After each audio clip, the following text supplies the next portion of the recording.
যখন কোনো দেশ বা রাষ্ট্র অগ্রগতির দিকে যায়, সেটার জন্য সেই দেশের রাষ্ট্রপ্রধান এবং দেশের সংবিধান, এমনকি সেই দেশের সরকারের সঙ্গে সঙ্গে দেশের জনগণেরও কর্তৃত্ব থাকে। যেমন তেমন সেই দেশের অধঃপতনের জন্য কিছুটা হলেও দায়ী কিন্তু সেই দেশের জনগণ।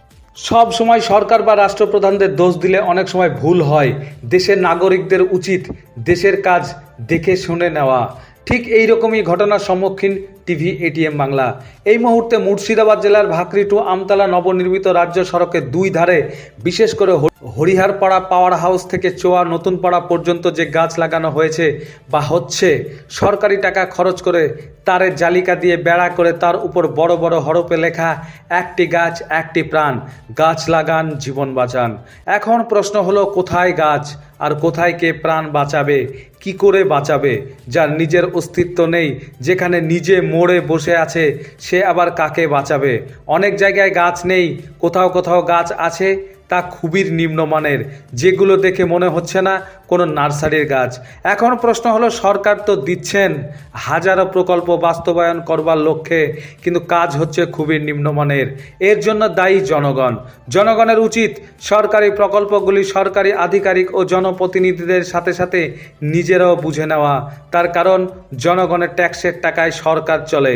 আজ যেখানে ফরেস্ট ডিপার্টমেন্ট নিজ জেলায় ডোমকল, বহরমপুর, লালবাগ, বেলডাঙ্গার মতো জায়গায় ট্রি ব্যাংক করে রেখেছেন, সেখানে কেন এত নিম্নমানের গাছ লাগানো হচ্ছে হরিহারপাড়া টু আমতলা রাজ্য সড়কের?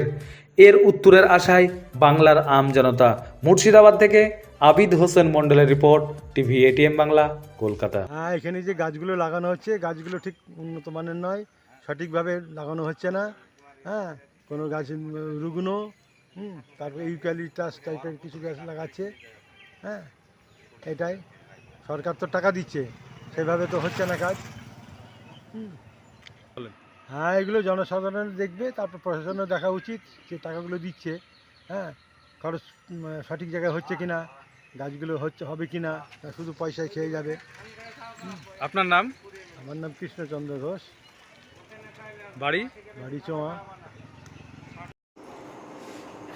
বৃক্ষরোপণের মূল উদ্দেশ্য হলো যে বৃক্ষকে বাঁচিয়ে রাখা।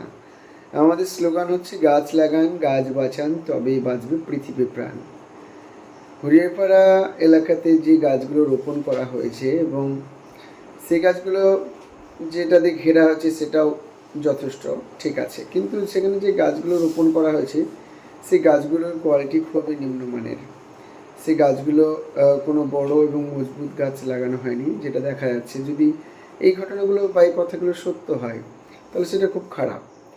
যে পরিমাণে খরচা হচ্ছে একটা নেট দিয়ে, প্লাস্টিকের নেট বা যাবতীয় যা খরচা হচ্ছে, সেই খরচাতে যদি গাছ না বাঁচে, তাহলে সেই গাছ লাগিয়ে কি আমাদের হবে?